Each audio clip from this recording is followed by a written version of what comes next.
Hello दोस्तों, Shiva coaching classes में आपका एक बार फिर से स्वागत है।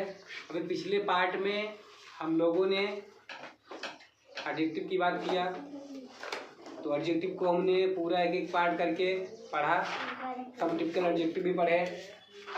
और अब हम लोग बात करेंगे एडवर्ब की। तो जो एडवर्ब क्या होता है, नॉर्मली आपको पता है कि एडवर्ब क्या होता है। एडवर्ब क्या होता है, अगर आपसे पूछेंगे तो आप कहोगे सर जो वर्ब की विशेषता बताता है वो एडवर्ब कहलाता है। जो वर्ब की विशेषता बताता है एडवर्ब कहलाता है।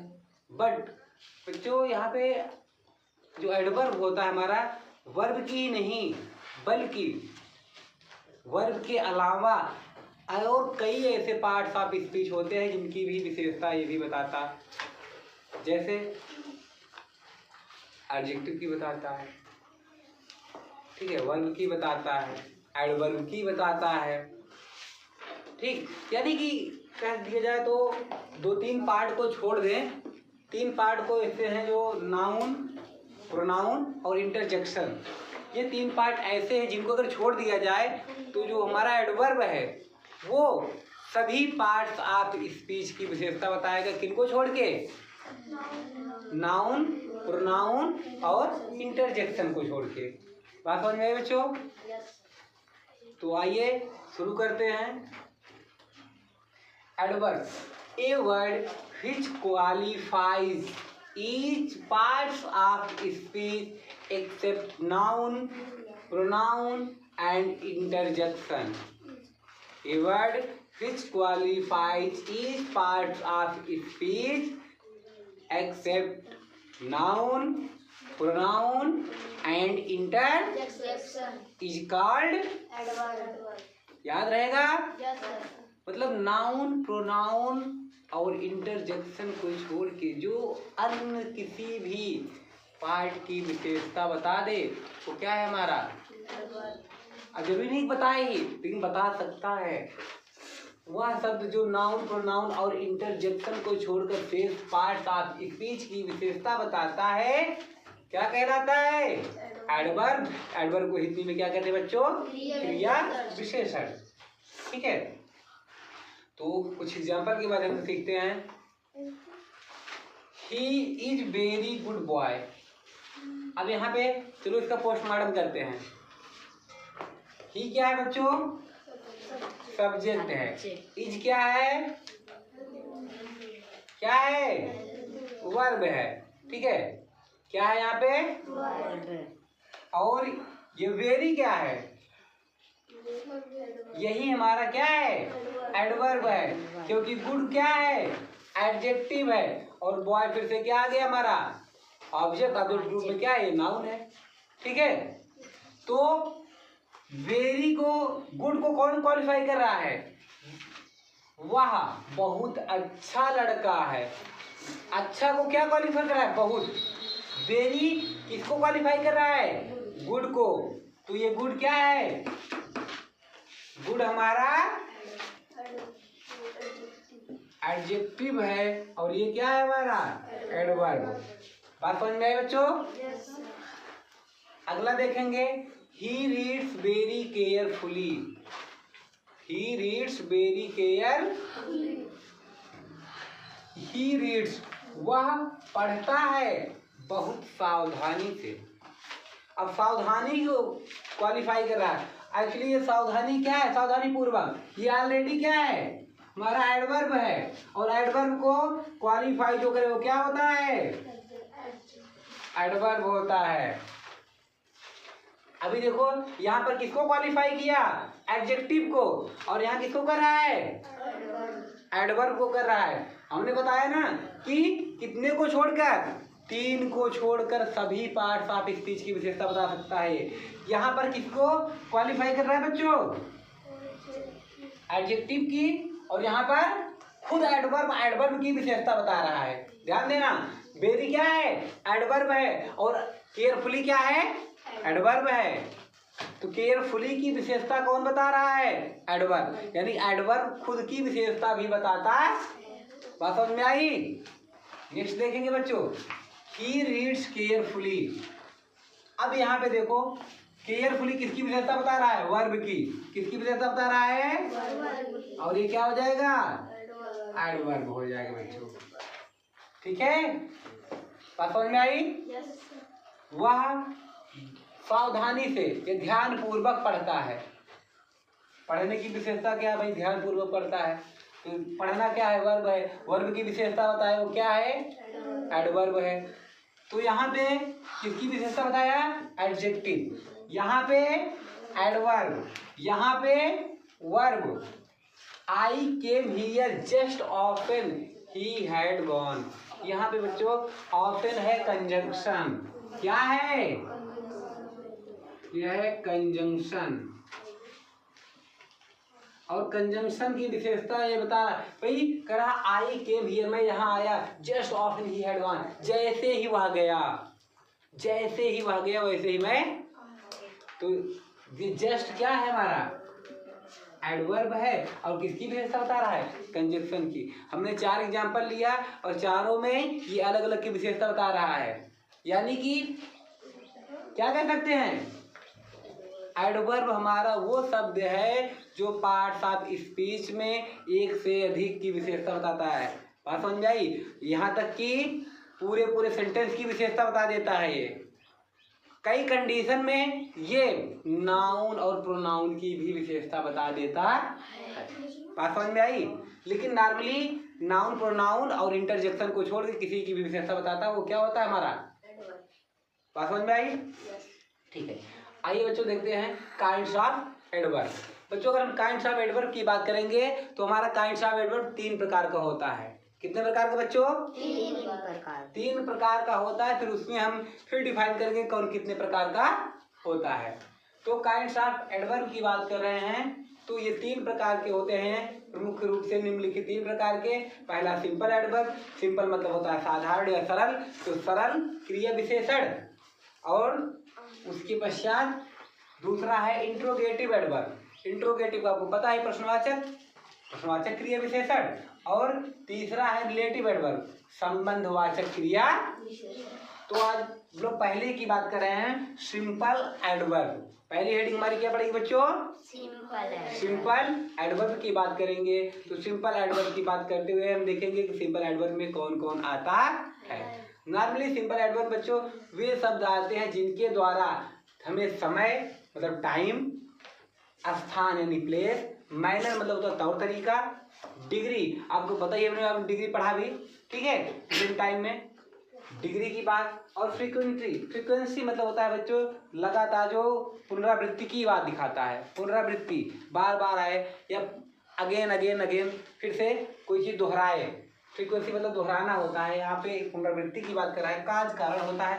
अफर्मेशन आपको पता है, अफर्मेशन क्या होता है? स्वीकारात्मक। और निगेशन क्या होता है? नकारात्मक। इतने प्रकार के हमारे होते कौन? Simple adverb. कौन कौन आते हैं बच्चों इसमें? जैसे time, place, manner, degree, frequency, cause, affirmation, negation इत्यादि का भाव, मतलब इसके अलावा भी आ सकते, जरूरी नहीं कितना ही हो, इत्यादि का भाव प्रकट करे वो क्या होता है? सिंपल एडवर्ब होता है। तो अब हम लोग बात करते हैं कि भाई टाइम क्या है? एडवर्ब ऑफ टाइम पूछता है आपसे। एक्चुअली आपके सिलेबस में ये नहीं है, आपके सिलेबस में ये पूछेगा एडवर्ब ऑफ टाइम क्या है, एडवर्ब ऑफ प्लेस क्या है, एडवर्ब ऑफ मैनर क्या है। ये 3 अक्षर पूछता है। बात समझ में आई बच्चों? 3 अक्षर करके आपसे ये पूछता है, adverb of time, adverb of place और एडवर्ब ऑफ मैनर। तो हम बात करते हैं एडवर्ब ऑफ टाइम। तो इसकी परिभाषा ये है बच्चों, वे शब्द जिनके द्वारा हमको समय का भाव प्रकट हो। किसका भाव प्रकट हो बच्चों? समय का। टाइम मतलब समय होता है। तो ऐसे शब्द जिनसे हमको समय का भाव प्रकट होता है या समय के भाव की ज्ञान होता है, वो क्या कहलाएंगे? ऐसे एडजेक्टिव एडवर्ब क्या कहलाएंगे? हमारे एडवर्ब ऑफ टाइम कहलाएंगे। जैसे अब यहाँ पे हम दिखाए कौन कौन होता है इसके अंतर्गत। जैसे बिफोर, एगो, एट प्रेजेंट। बिफोर मतलब होता है पहले, एगो मतलब ये भी पहले होता है, एट प्रेजेंट अभी, प्रेजेंटली वर्तमान में, शॉर्टली थोड़े समय, जस्ट अभी, सिंस निश्चित समय है, ठीक है, टिल नाउ अभी तक, अनटिल नाउ अब तक, डॉट डॉट etc और भी शब्द आते हैं। ये सब जितने हमने लिखा है इसमें, ये सब क्या है बच्चों? एडवर्ब ऑफ टाइम है। बात समझ में आई? आगे बात करते हैं एडवर्ब ऑफ प्लेस की। किसकी बात करेंगे बच्चों? Adverb of place. तो एडवर्ब ऑफ प्लेस ऐसे शब्द जिनके द्वारा हमको किसका भाव प्रकट हो बच्चों? स्थान का भाव प्रकट हो। ऐसे शब्द जिनके द्वारा हमें किसका भाव प्रकट हो? स्थान। तो ऐसे एडवर्ब को क्या कहेंगे हम? Adverb of place. Adverb of place कहेंगे। एडवर्ब ऑफ प्लेस में जैसे out, in, near, far, here, there, ठीक है। जैसे आउट मतलब क्या होता है बच्चों? बाहर, इन मतलब अंदर, नियर मतलब पास, फार मतलब दूर, हियर मतलब यहाँ, देयर मतलब डॉट डॉट etc और भी आ सकते हैं। Adverb of manner. Adverb of manner क्या होता है बच्चों? तौर तरीका जो होता है, कैसे कार्य कर रहा है कोई, वो तरीका जो होता है, मैनर वही कहलाता है। आपका कहते हैं ना मैनर में रहो, तौर तरीके से रहो, तो वही एडवर्ब ऑफ मैनर होता है। तो ऐसे शब्द जिनसे हमको क्या, किसके बारे में पता चले? ऐसे एडवर्ब जिनसे हमको किसी तौर तरीके का भाव प्रकट होता है, वो क्या कहलाते हैं? एडवर्ब ऑफ मैनर कहलाते हैं। नॉर्मली बच्चों adverb of manner adjective plus ly जोड़ने से हमारे क्या बन जाते हैं? एडवर्ब ऑफ मैनर बन जाते हैं। जैसे केयरफुल क्या है? एडजेक्टिव है, उसमें ly लगाए तो क्या बन गया? केयरफुली। तो केयरफुली सावधानी पूर्वक। सावधानी पूर्वक कोई भाई है ना तरीका, कैसे पढ़ेगा? सावधानी पूर्वक। कैसे चलोगे? सावधानी पूर्वक। कैसे लिखोगे? सावधानी पूर्वक। स्लो मतलब धीमा होता है, स्लोली मतलब धीरे धीरे। अब भाई धीमा कहोगे वो अलग बात हो गया, लेकिन धीरे धीरे, भाई जो वृद्ध आदमी होते हैं धीरे धीरे चलते हैं, तो उनका क्या है? तरीका है ना ये। क्विक, क्विक तो कितली हो जाएगा, क्विकली मतलब तेजी से ना। जैसे मैं बोलूँ रोहित शर्मा बहुत तेजी के साथ रन बनाते हैं, तो उनका तरीका क्या है? भाई तेजी के साथ रन बनाते हो, बहुत तेज से खेलते हैं। सडन, सडन मतलब अचानक होता है, सडनली मतलब भी अचानक, ठीक है। तो सडन में ly लगाया तो सडनली बन गया। जैसे अचानक से कोई हो जाए, अचानक तो क्या होगा? सडनली। ये भी तरीका है। भाई कैसे हो गया? अचानक से हो गया। तो ये इसमें आएंगे बच्चों आपके एडवर्ब ऑफ मैनर में आएंगे। और भी हैं लेकिन हमारे पास जगह नहीं है तो हमने और नहीं लिखा। इतना नोट करो तो आगे हम लोग बात करते हैं और, ठीक है बच्चों। एडवर्ब में आगे हम लोग पढ़ेंगे एडवर्ब ऑफ डिग्री। अब एडवर्ब ऑफ डिग्री क्या होता है बच्चों? डिग्री मतलब मात्रा होती है, जो ऐसा से शब्द जिससे हमको किसकी बारे में पता चले? मात्रा के बारे में। ऐसा एडजेक्टिव जिससे हमको मात्रा का बोध हो, वो क्या होगा? एडवर्ब ऑफ डिग्री होगा। जैसे टू, टू मतलब होता है ज़्यादा, भी, टू मच ज़्यादा, मच टू और ज़्यादा, वेरी बहुत, मच अधिक, सो ज़्यादा ना, इनफ पर्याप्त, फेयरली, फेयरली भी मतलब होता है पर्याप्त मात्रा में। रेदर, रेदर मतलब ये निगेटिव सेंस थोड़ा देता है। क्वाइट, क्वाइट भी अधिक, चुप, शांत, etc। Adverb of frequency. Frequency मतलब होता है बच्चों जो शब्द हमें किसकी बारे में बताए? फ्रीक्वेंसी, बार बार पुनरावृत्ति के बारे में बताएं, या फिर अगेन एंड अगेन बताएं, मतलब दोबारा के बारे में फ्रीक्वेंसी हो, उसमें क्या कहेंगे हम? एडवर्ब ऑफ फ्रीक्वेंसी कहेंगे उसको। और एडवर्ब ऑफ फ्रीक्वेंसी वे होंगे जो शब्द हमें किसके बारे में बताएंगे? ऐसे शब्द जिनसे हमको दोबारा होने की घटना का पता चले, फिर से। जैसे ऑलवेज, ऑलवेज क्या कह रहा? हमेशा। हमेशा मतलब एक बार हुआ नहीं, फिर से हुआ नहीं, हमेशा ऐसा होता है, ठीक है। अगेन मतलब दोबारा। कब मैंने लिखा था, सर ने फिर से कहा पुनः लिखो, फिर से एक बार फिर से लिखो, अगेन। ऑफन, ऑफन मतलब प्रायः। इसे कोई पूछे आप कोचिंग कैसे जाते हो? सर हम प्रायः कोचिंग साइकिल से जाते हैं, ठीक है। अगर तृप्ति से पूछे तृप्ति कैसे जाते हो? तृप्ति बोलेगी सर प्रायः हम पैदल ही जाते हैं। तो ये प्रायः क्या दिखा रहा है? बारंबारता दिखा रहा है ना, बार बार, अगेन एंड अगेन। फर्स्टली पहली बार, सडन अचानक, फर्स्ट टाइम पहली बार, सेकेंड टाइम दूसरी बार, दिखा रहा है पहली बार दूसरी बार, मतलब अगेन एंड अगेन। ये किसको दिखाएगा? फ्रीक्वेंसी को दिखाएगा, लगातार या बार बारता को दिखाएगा। ये क्या हो जाएगा हमारा? Adverb of frequency. Adverb of cause, cause मतलब होता है कारण बच्चों, जैसे ड्यू टू के कारण, बिकॉज ऑफ क्योंकि, ठीक है, ये ड्यू टू के कारण, बिकॉज ऑफ क्योंकि, ठीक। ये ऐसे सब जिनसे वो किसका पता चले? कारण का पता चले, वो क्या होंगे? Adverb of cause. मैंने लिख दिया, ज़्यादातर यही आएंगे, इसके अलावा नहीं आएंगे। फिलहाल आप में इससे इतना नहीं पूछेगा, इसके कम ही, ज़्यादातर एडवर्ब ऑफ मैनर तक पूछता है, बस ज़्यादा आके पूछता है adverb time, adverb of place, adverb of manner, जो हम लोग अभी थोड़ा समय पहले पढ़ते हो। तो एडवर्ब ऑफ कॉज के बारे में हो गया।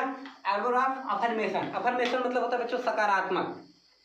अफर्मेटिव सेंटेंस पढ़े हो ना, सकारात्मक वाक्य। अफर्मेशन मतलब ये क्या होता है? सकारात्मक। तो रियली, रियली मतलब क्या होता है? वास्तव में, ट्रूली सच में, सर्टेनली निश्चित ही, डेफिनेटली ये भी निश्चित कर रहा है, ये क्या है? हार्टली, जैसे या, हाँ कहते हो ना, या कोई बोलता है यस, ये सब किसको बात दिखा रहा है? सकारात्मकता को दिखा रहा है। ऐसे शब्द जिससे हमको सकारात्मकता का भाव पता चले, वहां पे adverb of affirmation. Adverb of negation, negation मतलब होता है निगेटिव, तो जहाँ पे नकारात्मक का भाव पता चले उनका एडवर्ब ऑफ निगेशन होगा। जैसे नो, नाई, नाई भी मना करता है, नॉट नहीं, नेवर मतलब कभी नहीं, पता ही आपको। तो जहाँ पे किसका भाव पता चले बच्चों? नकारात्मक का, वो क्या होंगे? Adverb of. दूसरी बात करते थे हम, ये तो पहले का हो गया पार्ट का, ठीक है, सिंपल एडवर्ब होंगे। अब दूसरा है इंट्रोगेटिव एडवर्ब। इंट्रोगेटिव एडवर्ब क्या होता है बच्चों? वे एडवर्ब WH वर्ड जिनके द्वारा हमको time, place, manner, degree, frequency इत्यादि का भाव प्रकट हो, वो क्या होंगे? इंट्रोगेटिव एडवर्ब माने जाते हैं। जैसे when, where, how, how much, how many, how long, how far, interrogative adverb माने जाते हैं। बात समझ में आई? इतना नोट कर लीजिए, उसके बाद फिर हम लोग पढ़ते हैं अगला पार्ट, ठीक है।